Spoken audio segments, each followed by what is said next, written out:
The public hearing on the fiscal year 22 school budget will come to order. Can I have a roll call vote, please?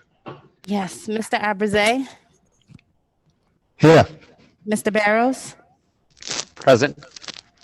Ms. Cardello, Mayor DiMaria, Here. Ms. Lambert, Present. Mr. LaMonica, Here. Ms. Murray, Here. Mr. Panarisi, Here. Ms. Sarni, Mr. Parker. Here. 1, 2, 3, 4, 5, 6, 7, 8. Let me count that one more time. 1, 2, 3, 4, 5, 6, 7, 8. We have 8 members present. We do have a quorum. And I know that both Ms. Sani and Ms. Cardillo do plan on attending. So with that, cool. Ms. Cardello's here. Oh, she is. Okay. For the record, Ms. Cardillo, can you tell us she's here? Here, Mr. Parker. Okay, so we have 9 members present Mr. currently. Parker, I just Yeah. want to recognize Ms. Dinah Lewis. Oh, yes, I'm sorry. Ms. Dinah Lewis, our student rep, is here too also. So thank you for all appearing tonight, and we can all just salute the flag.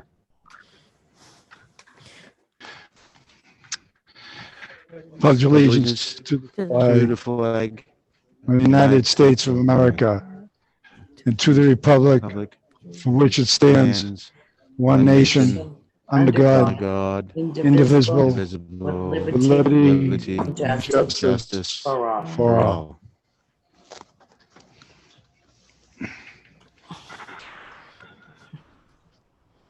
Okay. So with that, notice of the public hearing on fiscal year 22 school budget.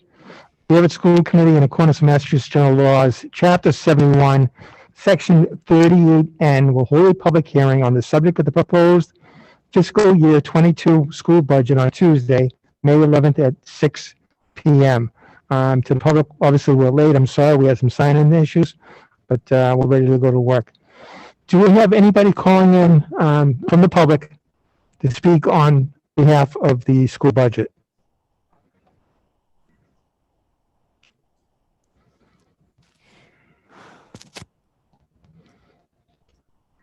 Okay.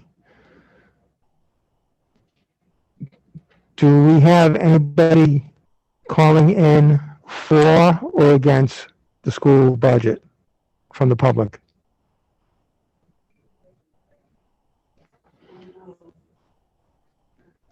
We do have someone. Ben? Welcome, sir. If you could please state your name and the city or town that you reside. My name is Benjamin Murray. I live in Everett, Massachusetts at 30 Waverly Ave.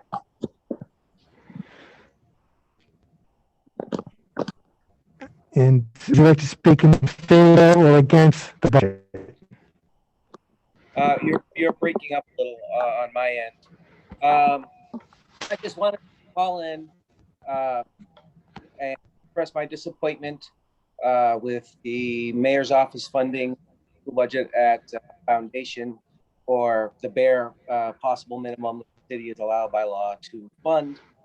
Cities like Malden, Haverhill, Chelsea, Woburn, etc., all fund above Foundation funding, even if it's just a little effort to invest in their kids' future. By not giving something, the mayor and his office are deciding not to invest in the competitiveness of our students with those other cities or their future. And it is a short-sighted decision. It's a mayoral race. I understand that the mayor wants to keep real estate taxes low. That is the history of mayor races in Everett. But it's a different time. Everett is not filled with people who house and residents don't own. And as an owner and a resident, I don't remember getting a survey asking me to find it if my percentage to help pay for my education, because I would have said yes. I know the mayor offered possibly to fund and house FKO the last meeting, which was a generous offer after school program, because that would then possibly lead to 2 after school programs for parents to choose from. But that's not an investment in education. And while there are many people of FKO last week, I know people who worked at FKO and moved on and did not send their own care after school care. Talk of crowding, talk of kids getting lost. And, you know, it is tied to the old school administration. But at least the mayor is trying to education. That's all I wanted to express.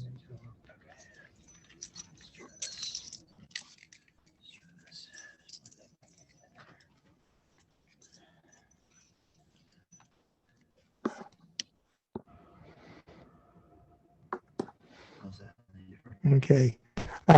Thank you. Thank you for your time, Ms. Murray. Do we have anybody else that's calling in for or against the budget?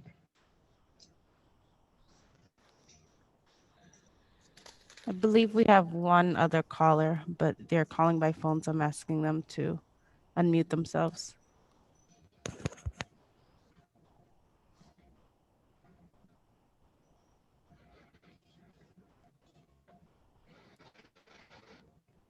Hi, do we have somebody else calling in, please? Last 4 digits, 7505.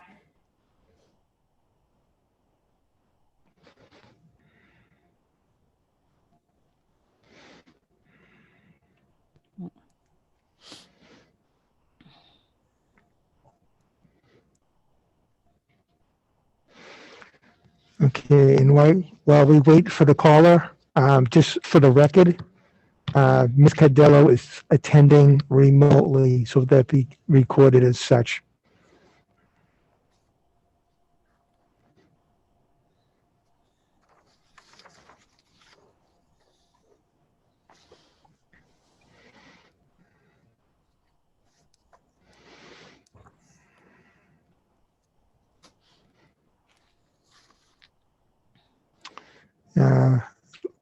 It appears that that caller is no longer here. Is there anybody else in the queue? No. Okay, so therefore, I'm going to close this meeting by asking 3 times, is anybody for the budget? And then ask 3 times if there's anybody against the budget. Is there anybody that would like to speak in favor of the budget? Is there anybody that would like to speak in favor of the budget? Is there anybody that would like to speak in favor of the budget? I believe that person just came back. I'm admitting them now. Okay.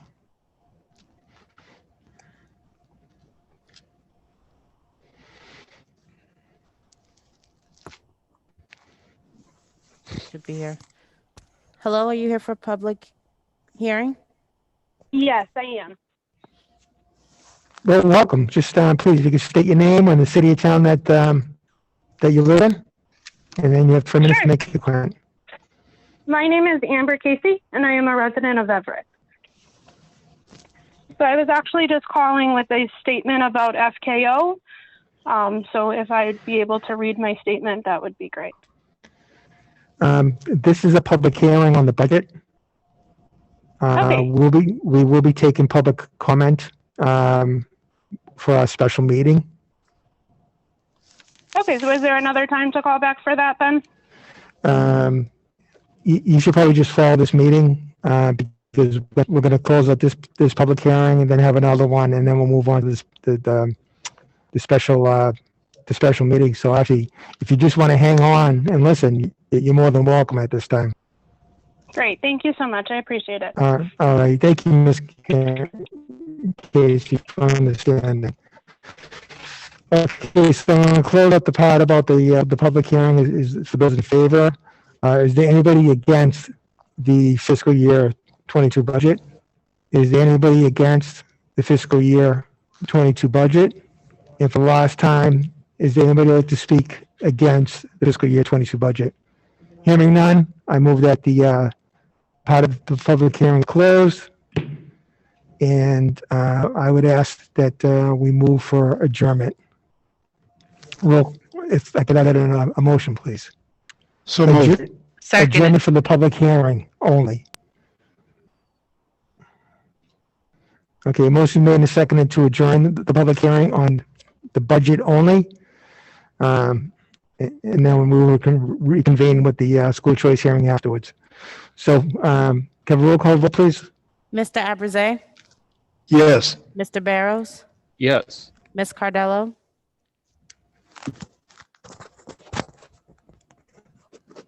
Ms. Cardello, Yes. Mayor DiMaria, Yes. Ms. Lambert, Yes. Mr. LaMonica, Yes. Ms. Murray, Mr. Mr. Panarisi, Yes. Ms. Sarni, Mr. Parker. Yes. 9 affirmative, 0 opposed. We have adjourned from the public hearing on school budget. Now, if I can, I'll read the next notice of public hearing on school choice.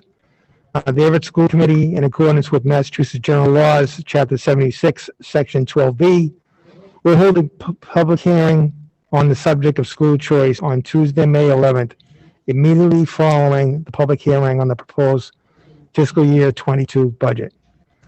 So let's, as a matter of record, in this remote environment, can we have a roll call vote as far as those that are present for the public hearing on school choice? Mr. Abraze, Yes. Mr. Barrows, Yes. Ms. Cardello, Yes. Mayor DiMaria, Yes. Ms. Lambert, Yes. Mr. LaMonica, Yes. Ms. Murray, Yes. Mr. Panarisi, Yes. Mr. Parker. Yes, 90 affirmative, 0 in the negative. We are now open for this on the public hearing on school choice. Do we have anybody on the phone to speak in favor or against school choice? At this time, we don't have anyone in queue. Okay. While we wait to see if someone calls in, I apologize. I did have a written statement from Councilwoman Freeman Martins on the budget, and I'll read that during the public period of the special meeting instead. That, do we have on the phone?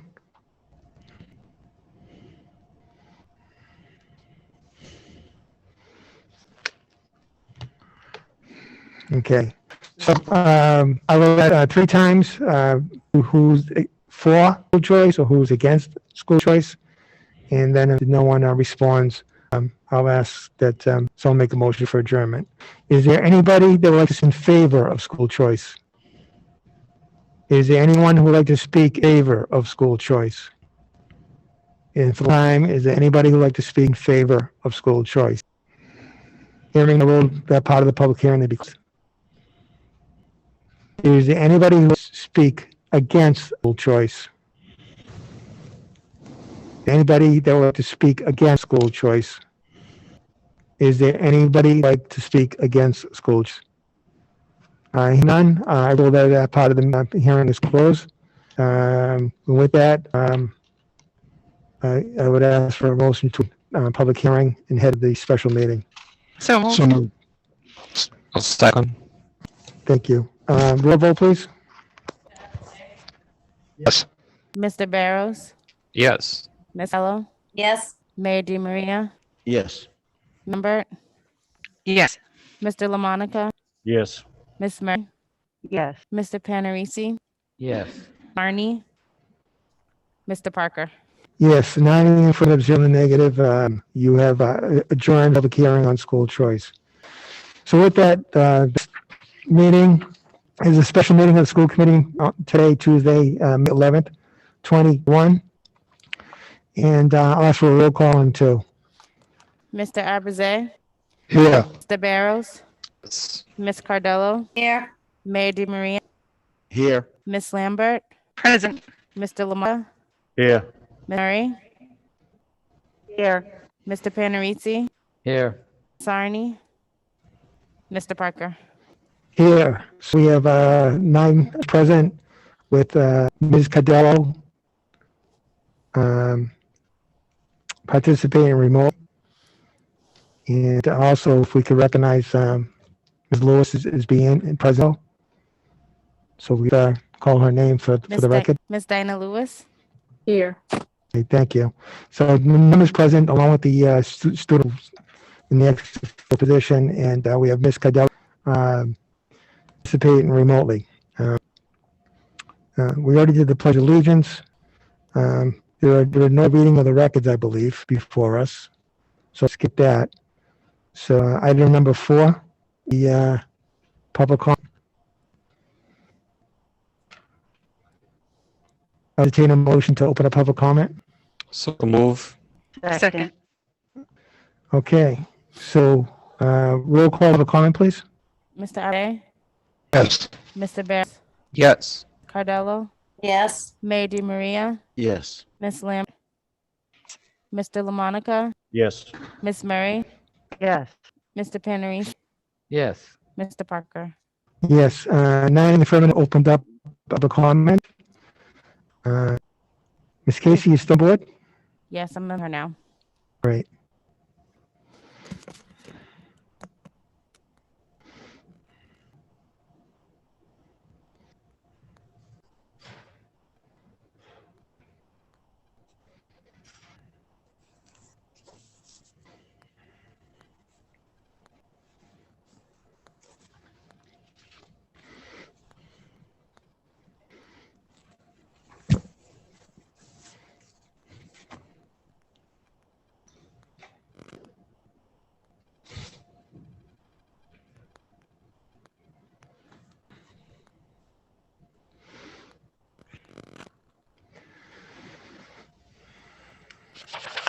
Just bear with us. The next caller.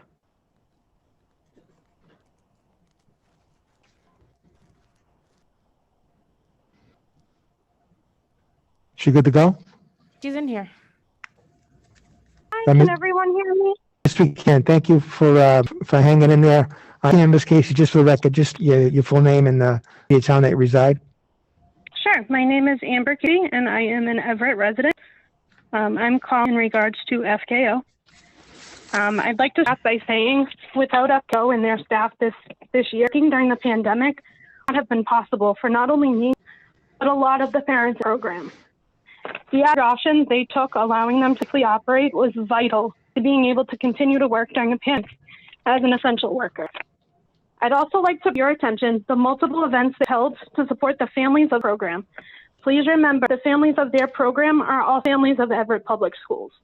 Diapers and baby wipes, fresh food boxes almost weekly, baking kits, personal hygiene bags, holiday gifts, coach kits, boots and gloves, just a few. The staff at FKO have helped my son and many others tremendously through the pandemic and throughout the pandemic.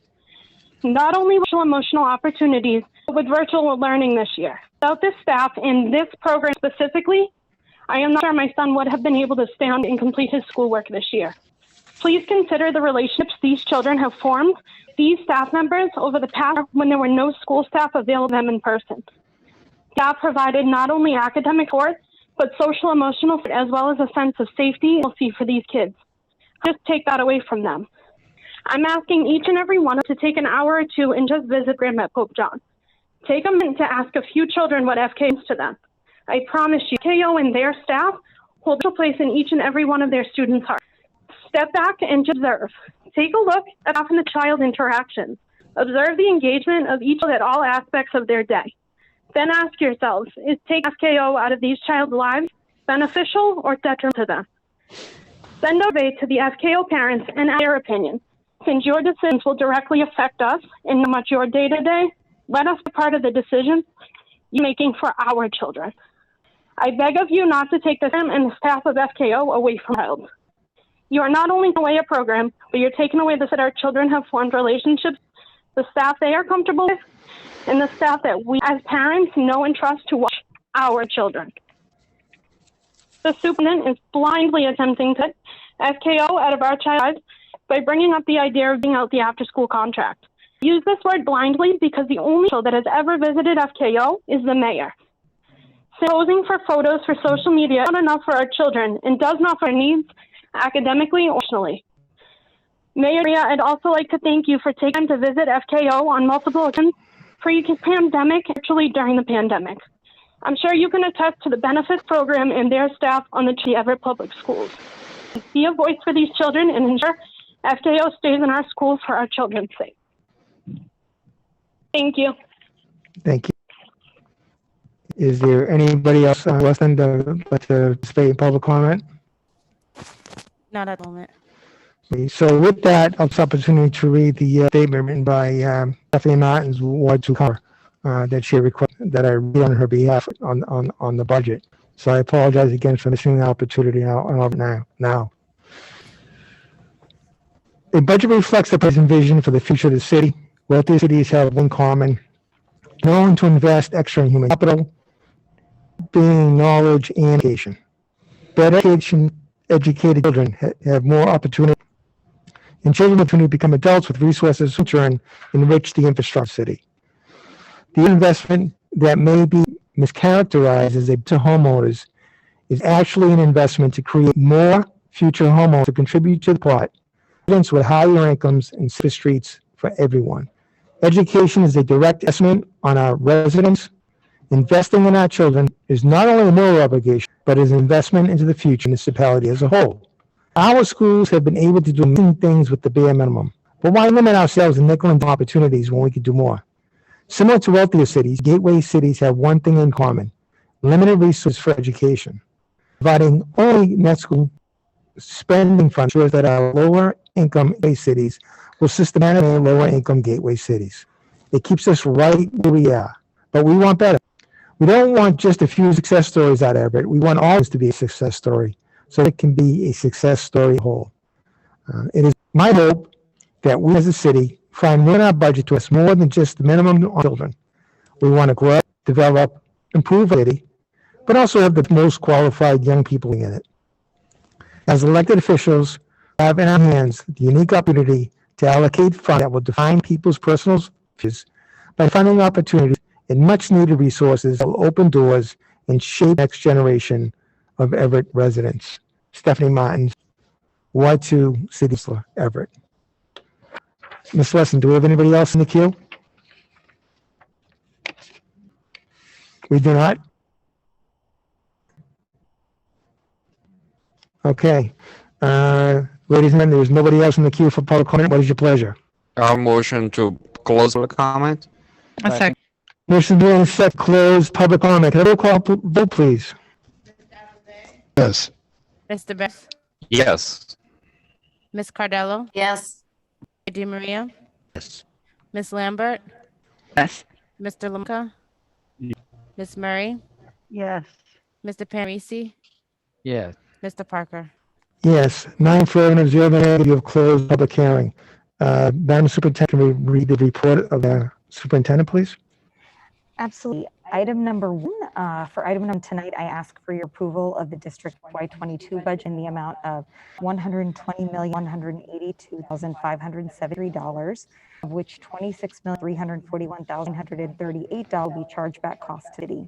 In addition, I ask for your approval of District Special Education Transportation budget of $5,021,743. Okay.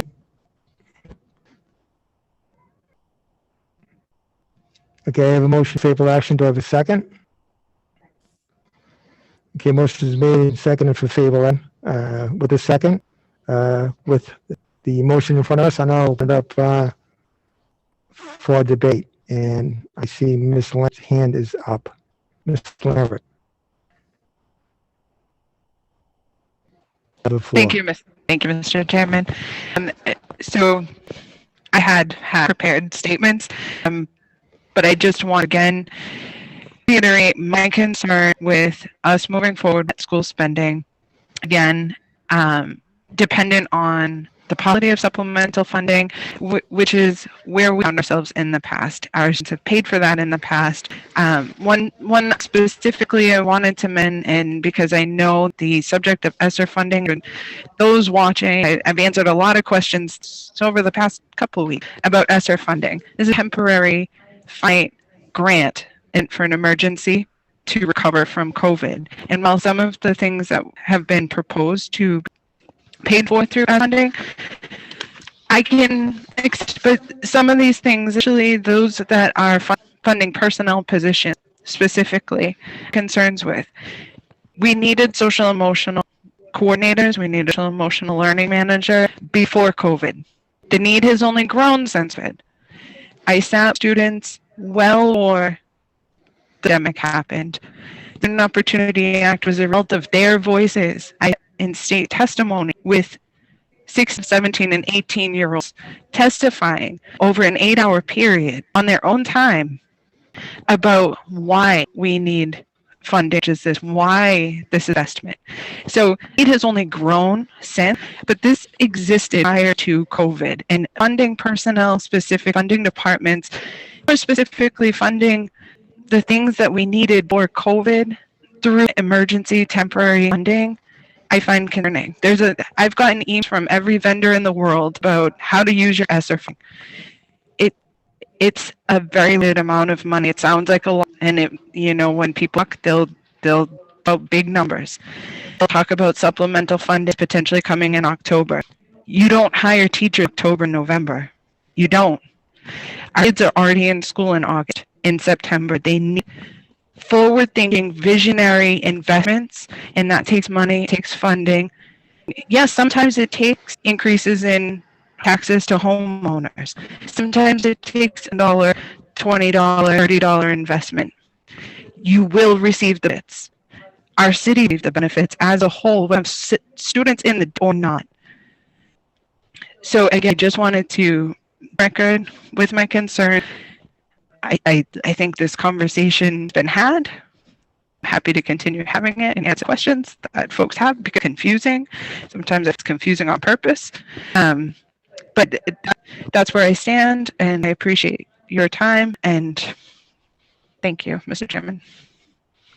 Thank you. Is anybody else that would like to on the matter? Mrs. Murray. Then Mr. Apizay. I miss anybody else before Ms. Murray speaks that would like? All right, thank you. I will defer to Mr. Abraze and let him go first. Fine with me. Mr. Apizay?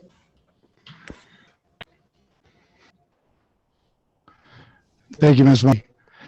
As anybody who knows me, I am not a numbers person. But in terms of the budget, I did some research, and it was mentioned tonight by one of the publicans. When you look up, so that you can look it up, and they'll tell you, they'll show you what's actually spent. I looked at the last couple of years, and they have the percentages that are above the total spending amount. And for instance, just throwing it out there, 2020, we're at, it was 108%, which put us, and if you go back and look pretty consistently with towns like Brockton, Holyoke, Lawrence, this is sort of where we're at for a while. And, when we talk about Everett being a great place to live, I agree with Ms. Leonard that invest in something like this, it pays back on the road. And obviously the opposite holds. If you don't invest, the dangers are there, and it's proven, it's opinion, that the trouble is around the corner. From a professional standpoint, over the last X number of years, when we go before the council and before the government, and we need more money What rings in my ears is the times that was said, just tell us what we need up front. And that way you don't have to come before us in January, whenever it is, and ask for more money. And as far as I'm concerned with this budget, the budget was prepared professionally. Everybody agrees on that. It was prepared collaboratively. Everybody agrees on that. But at the end of the day, cutting through everything else, what really happened is we presented on what we were seeking, as told to do in the past. And like in the past year, what occurred when seeking budget, we were just told no. That is it. Thank you, Mr. Chairman.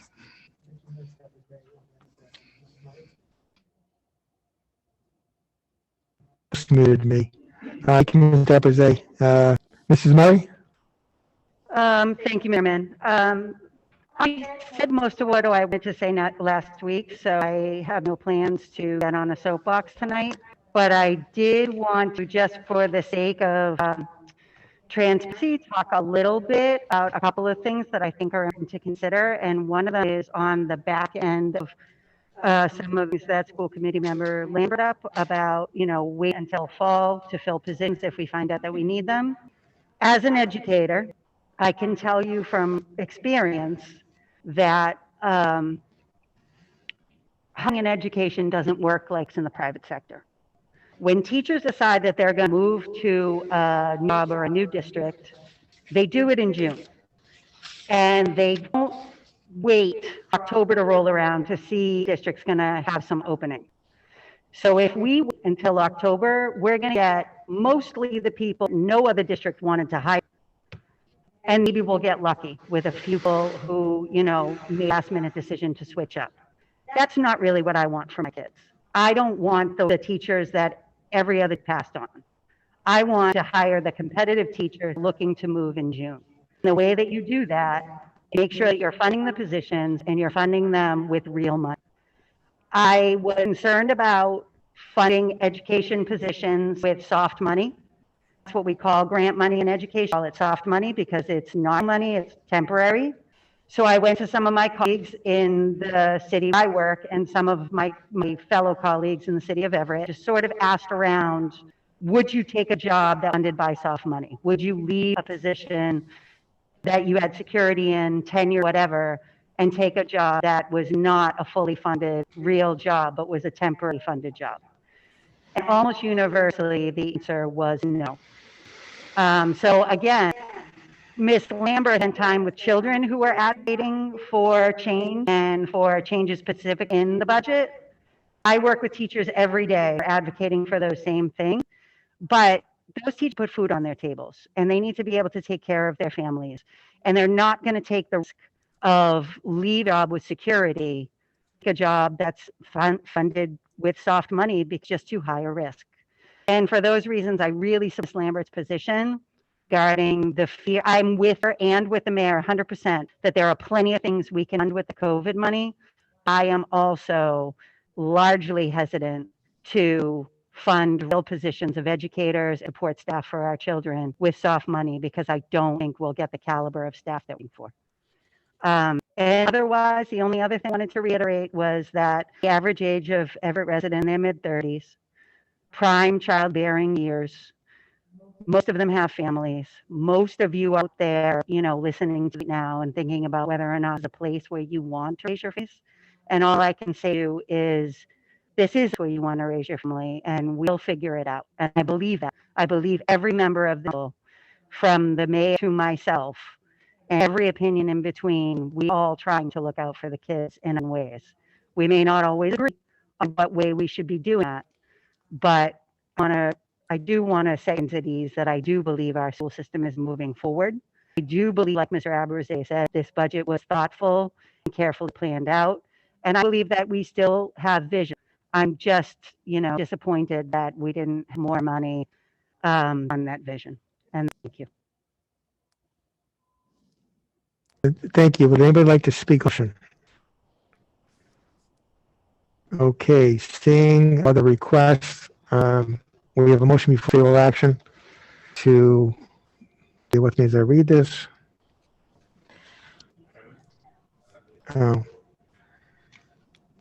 Ms. Callow?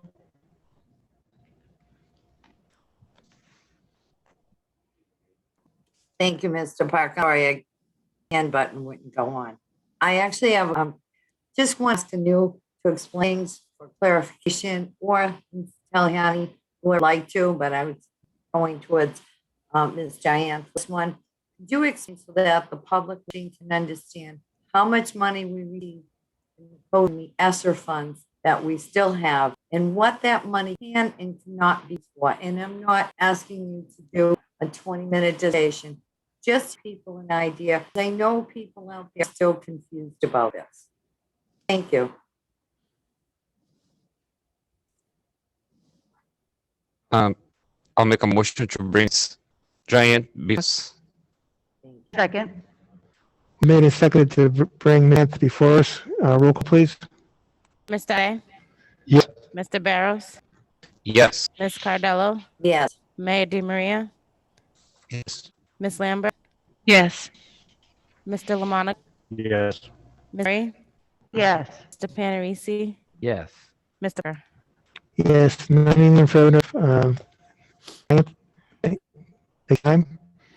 You have the Good evening. Yes, Ms. So we do have some funds that we are carrying over from what we ESSER 1, which we received this year. So we do have $1 million that we're carrying over from this year into next year. ESSER 2, we're going to have about $5 million. And ESSER 3 has not come out yet. So we do not have an idea yet of how much allocation might be. The funds can be used for our truly supplemental interests. So they're one-time, they're to be used one-time investments to learning loss barely. So that would be of technology, any kind of like tutor services, things like that, but also for sanitizing purposes, so PPE of the building. So really balancing impact with sustainability we need to make sure, as I've stated numerous times, these funds come with an expiry date. So things that we can put into play right away to really impact learning, but then knowing these funds are going to go away and we do with it in the short term.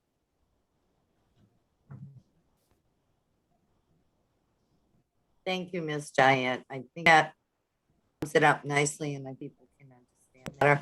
And I keep telling people more than welcome to reach out to the administration email and ask questions if they're confused about what we need money for, where money's going to go, and so forth. And why, some people feel that the school committee is trying to operate with hands tied because the city is knocking us over in school spending. I think there's a lot of confusion still out there. So again, the city, all the schools, because it's a very, very important. I appreciate your explanation. Thank you, Mr.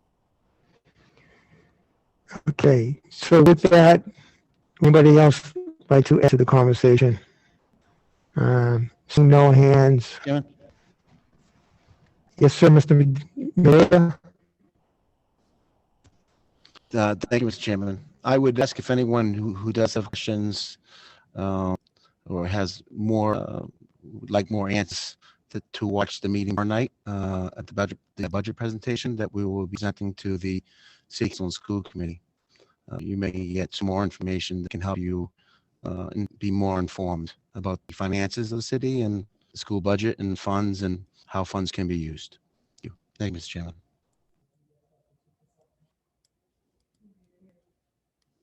I believe that joint convention starts at 8:00 tomorrow. Is that correct? Okay, thank you. Right, so with that, being no other questions, no other comments, I would call for a roll call vote on favorable action to approve the school department's fiscal year 2022 budget in the amount of $98,840,635 plus $5,001,743 special education and transportation. City chargebacks in the amount of $26,341,938. Mr. Weston. Mr. Abrazel? Yes. Mr. Barrow? Yes. Ms. Cardinal? Yes. Mayor DiMaria? Yes. Ms. Lambert? No. Mr. Luca? Yes. Ms. Murray? No, Mr. Reese? Yes. Mr. Parr? Yes. We have 7 in the affirmative, 2 negative. The motion has passed. Next item of business, Madam Superintendent. Yes, thank you. Item number 2 is bring the matter of participation in school choice programs. General Law, Chapter 6, Section 12B. As has been in previous years, the overcrowding situation at our schools does make it difficult for us to update students from other school districts. So I ask the committee to keep that in mind as they make their decision.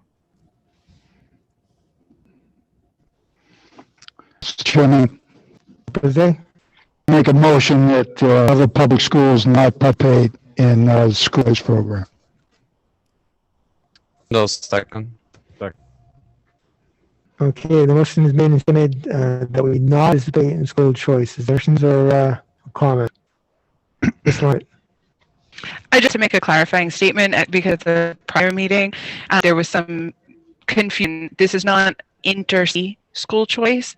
This is city to city. This is other districts being send students here. So I wanted to clarify for anyone that this does not to your neighborhood schools and being able to choose in the district. This is district to district.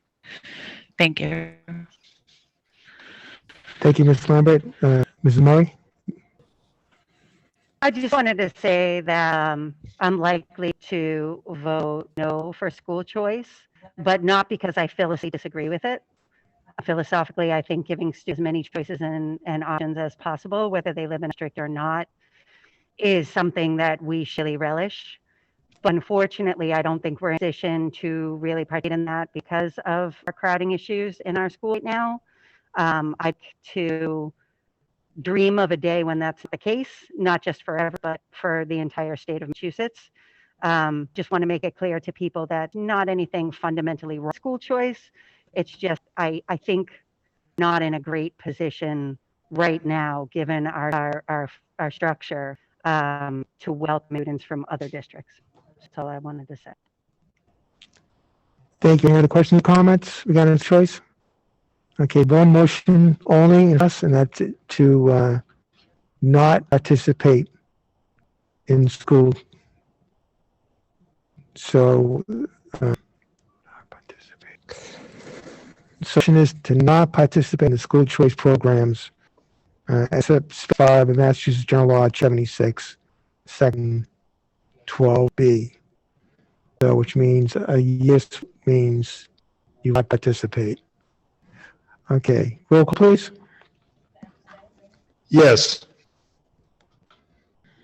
Mr. Barrows, Yes. Ms. Cardello, Yes. Mayor Demir, Yes. Ms. Lambert, Yes. Mr. LaMonica, Yes. Ms. Murray, Yes. Panarisi, Yes. Ms. Parker. Yes. 9 in the affirmative, on the negative. You've decided not to participate in choice. Next item on the calendar, Madam Superintendent. Yes, so item 3 is the request the approval of the actual RFP, which was originally discussed April 20th meeting and is up for reiteration this evening. So with that, I will hand it over to Chairman Parker to facilitate this agenda item. So from a Palmer recap, the item for us is to vote for reconsideration, which motion that was made by Mr. Panarisi back on the 21st of So just a recap. Our rules say a question having been voted, it shall be in order for any member who has voted on the prevailing side to move reconsideration of at the same meeting or by filing with the clerk a written intent to reconsideration within 12 hours following the matter at which the vote reconsidered was taken. The no reconsideration to taking up on such written notice at the next regular meeting. Robert's rules includes meetings too. A vote school committee shall not be reconsidered unless the majority of the whole committee shall therefore. A vote may be considered no more than once, either by order at the same meeting or by notice as previously noted. A motion for reconsideration shall be debatable. So in the hierarchy of motions, reconsideration is before us. We need to take a vote. So a yes vote for reconsideration would mean we would then re-vote on the RFP. A no vote for reiteration consideration within the fail and the previous vote taken back 20th will be valid. A tie vote would make it fail also. So with that, the matter before you is the matter of reconsideration. It is debatable, and if anybody to comment on reconsideration, raise your hand.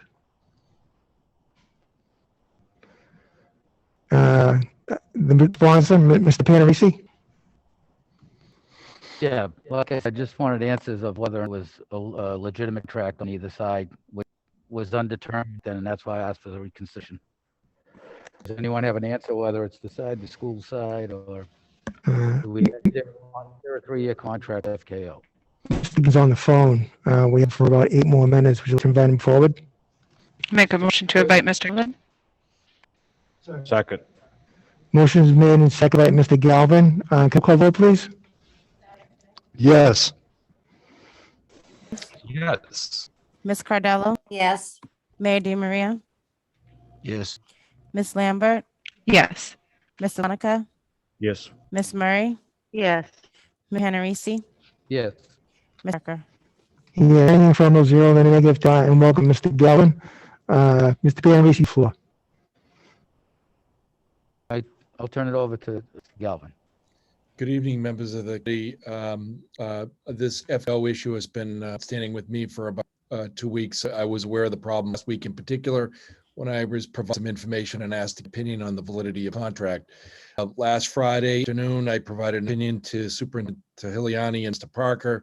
It was my opinion that FK had a 1-year contract to provide the school department with after-school programming for the fiscal year being July 1st, 2019 until 30th of 2020.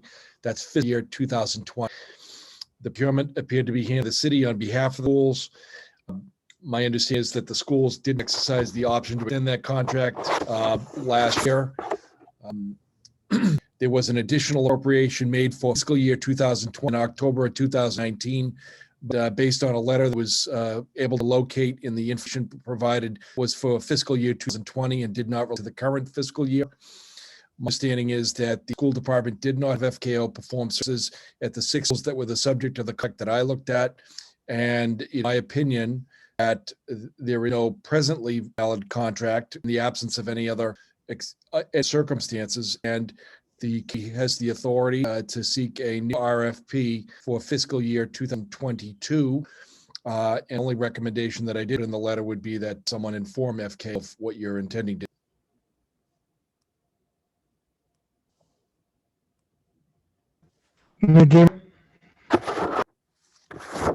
Thank you, Mr. Chair. Good evening, Mr. Galvin. How are you? Mayor. Nice to see you. Good to see you as well. Mr. Galvin, thank you for that explanation. But but the school committee could also, if they would like to, enter an agreement with the KO provider for the year. That's correct, right? Well, my understanding is that there's never an exercise of the option at the conclusion of the first year. So technically, it was a 1-year contract, wasn't extended. So I disagree with you on it. But if there was a willingness on part of both sides to do that, wouldn't up to that. Right. So that's all I'm asking. I'm asking, it's legal for the school committee, if they want to take a vote, if they want to enter into a contract with KO, due to the fact that there was a 3-year contract, the first year was executed, second year was not executed by the school committee, but was executed by the city. This 3rd year, if the school committee were to take a vote, they could execute a contract with FKO legally. Is that right or wrong, Mr. Galvin? The answer is that that's right, as long as FKO was willing to do that. Thank you, Mr. Galvin.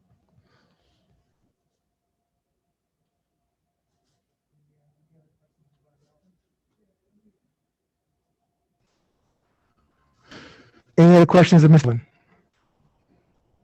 Ms. Murray? So, Mr. Galvin, if we were to put out the FP, which is just a request for proposals, nothing stops FKO from bidding, correct? Yes, I agree. Nothing stops the school committee from accepting their bid and going through the more general recognized legal process of funding for education programs and outside vendors, correct? I agree with. So it's a hope that FKO wouldn't put a bid in because I've heard so many parents are for FKO, but there's really no downside to putting out an RFP except that we open up the opportunity to what else is out there to be offered for our children, correct? I agree with that as well. Okay, and if FKO was still found to be the option for us, we could use them. Positively. Okay, thank you.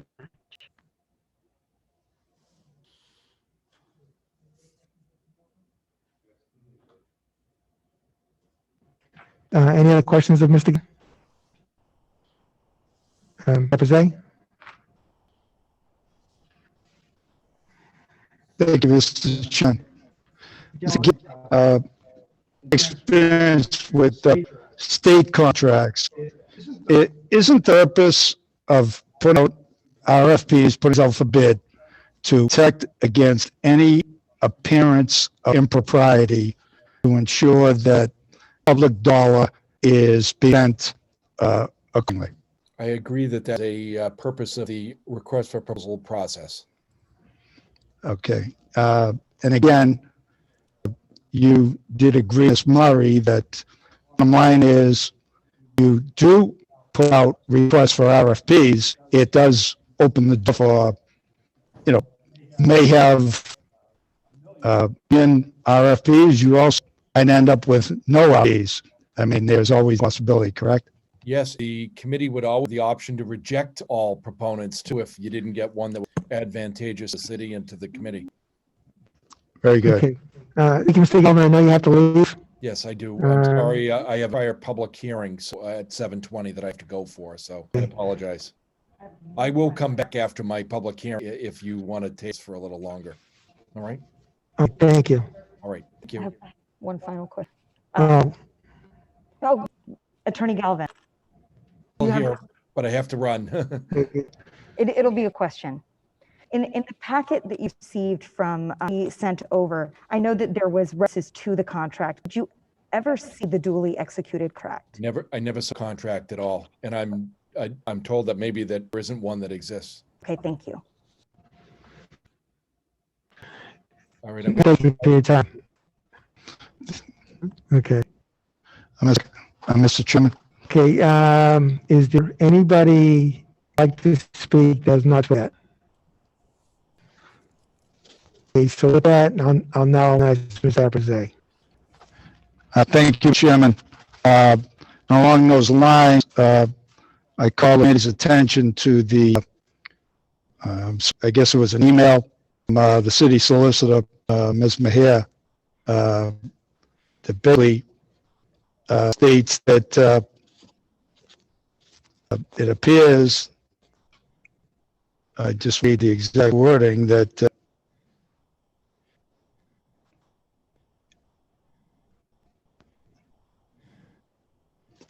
at time the purchasing department cannot locate the ag contract between the parties. So, I mean, again, Mr. Galvin's never seen a contract. It appears from here on the city cannot locate the contract. So, you can, meeting in the minds only, I know that. So, Mr. Parker, contract was my worst subject in school, but the fact is that unless that contract is before us, I understand what members have said that we can't enter into a valid contract. It's always the case.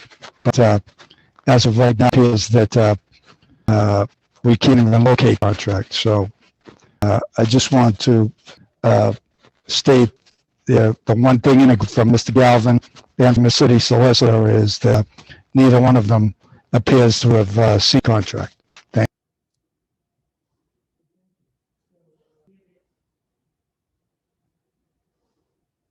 you. I mute myself because of background noise. Okay, so with that, Mayor. Thank you, Mr. Chairman. Mr. Chairman, the contract FKO was executed by the school department Unfortunately, they don't have a copy of the contract, but we do have a purchase order signed by the superintendent at the time. But again, I'm not going to hear the dead horse. We decided here, or the school decided, not to provide after-school services for our families. The seat decided that that couldn't happen. We chose to provide those services, as you heard the testimony of one of the mothers.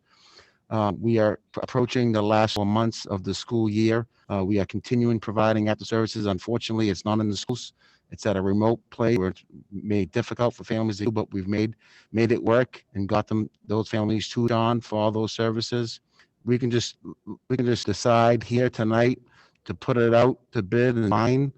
You know, I hear lots of testimony from everyone who cares so much about children, and we love our kids and we want to provide service to our children. That's why I stepped up and provided after school services where others did not.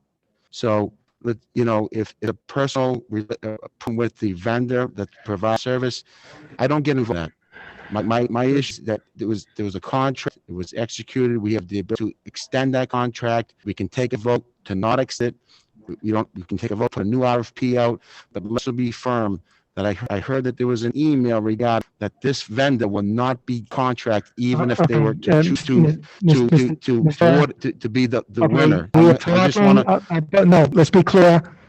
That's germane to the subject. The Okay. subject of yours is the RFP. That's right. So Not on the agenda. that's fine. It's fine. We can take it this evening to put it back out to bid, and that's what I'll do. And I will vote favorable to put out to bid. But as the city reviews those bids, we'll ensure that whoever is the lowest bidder, the most qualified bidder, will receive that contract. Thank you. Mr. Chairman, Well, Mr. Barrows. a couple of things, Mr. Chairman. First is As it pertains to the RFP, correct? correct. Litigation. Thank you. So I think for clarification, this body will decide the final, right? The final recommendation. How it has worked in the past. We will approve the contract. With the contract, correct? Right. Yeah, that's how we did it for the food vendor. So I imagine that these other vendors same way. I would imagine, as in the past RFP, Yes. which, you know, the vendor that we had an after-school relationship with was the only one bid on that RFP. And within that RFP, within the documentation, there was, let's call it a rubric, for lack of a better, of which they scored the responses. And we saw that same type of methodology on the food service contract. So it would be the same type of process. Correct. And that would be a final recommendation of the best this committee voted. That's how it's going to work in the vendor, in the same contract, Yeah. right? Yeah. That is the thing. On that same note, you know, I've been working for the state of Massachusetts for the past few years. That I worked since I actually came to the US over 21 years ago, to nonprofit organizations, doing work mostly on education, integration. Throughout those times, especially when I led organizations, I became the head of those organizations, my job was to write grants. I was trying to do the best as I could, you know, through grant writers, reviewing grants I wrote myself, but mostly grants because that's their expertise. And my job is to keep my organization open, or the organizations that I was working for open, and you know, going out to looking for RFPs and putting out the best proposal ever. I have nothing against the current vendor that we have. We heard the testimony from the parent. We heard testimony from many other parents in previous meetings. Nothing against this vendor. But this vendor doesn't have a contract, can do the same that I did and many others do, write a beautiful and great proposal, submit to this public body. That's how it works.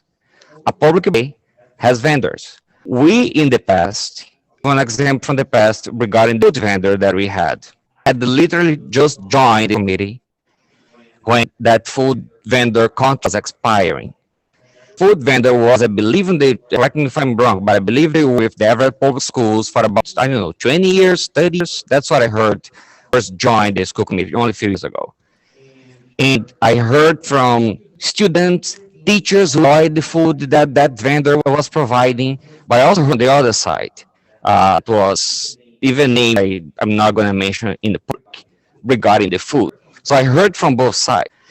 Then the committee was told that there is no contract, that we have to go out to bid. That vendor that's with us for decades, and the new vendor, which is the vendor that we have right now, they both lied. There was a committee that reviewed. They provide the recommendation to this body, which I was part of it during that time, which I believe was 3 years ago, with a recommendation to hire a new vendor, not that was with us for about 20 years, I don't know how long. And this body made a decision to go ahead with the recommendation. So that's how I view the same thing with this current after-school program. So to that parent who called us, and to all other parents, the body does not want to get rid of after-school programs. We want to continue to have after-school programs. And the current vendor does the same, provides an amazing proposal showing the work that they've been throughout these years. Let's have other vendors to provide the same proposal or to better proposals, not better proposals. This is a function of a public body. There is no contract, needs to go out to bid, everyone can apply, go through the RFP process, submit a proposal, and then there is view, and the best one get the contract. Perhaps it would be the current vendor, but that's how public body should do. We should not be favoring X, Y, or Z. The best one out there submits the best proposal that wants to provide the best service. There will be a recommendation to this committee, and this committee will vote on it. That's how I'd like to see. That's how it should be by law, as our own attorney explained, and that's how I hope it's going to be. So thank you, Mr.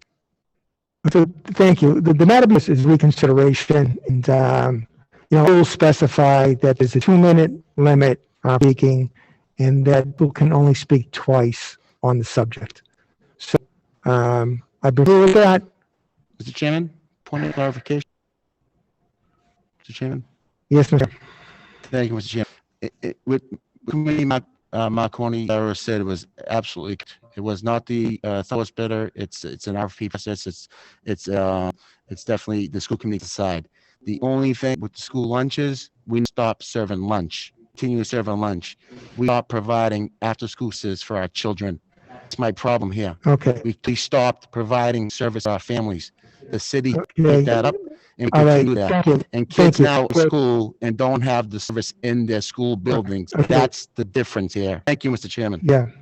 Okay, the matter before us is consideration. I think it's time for vote.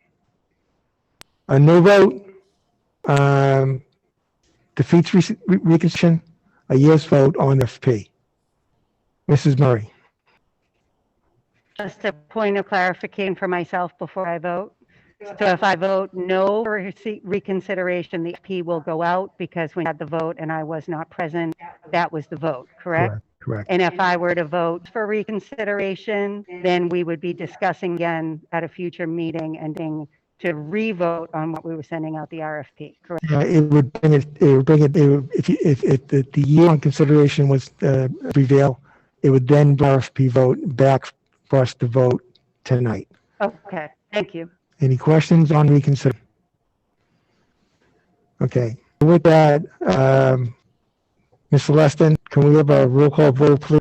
And the members are to respond yes or no. Reconsideration. Mr. Abraze? No. Mr. Barrows? No. Cardello? No. Mayor DiMaria? No. Ms. Humbert? Mr. LaMonica? No. Ms. Murray? No. Mr. Panarisi? No. Ms. Parker? No. Okay, so reconsideration is the vote for November 2020 prevails, which we can allow the tenant to go out in a new fee. Just want to point out that one vote no to be on the prevailing side, you cannot move for duration twice on the subject matter. There are rules. So with that, reconsideration has, the votes, the RFP can go out, and we have one more of business on the calendar. Madam Superintendent. Yes, so Roman numeral 6 is submitted by school committee members. And the first one is the event of the Finance Negotiation Subcommittee by Chairman Parker. All right, thank you, Madam Superintendent. So, this negotiation subcommittee is running with 2 people. We have a vacancy.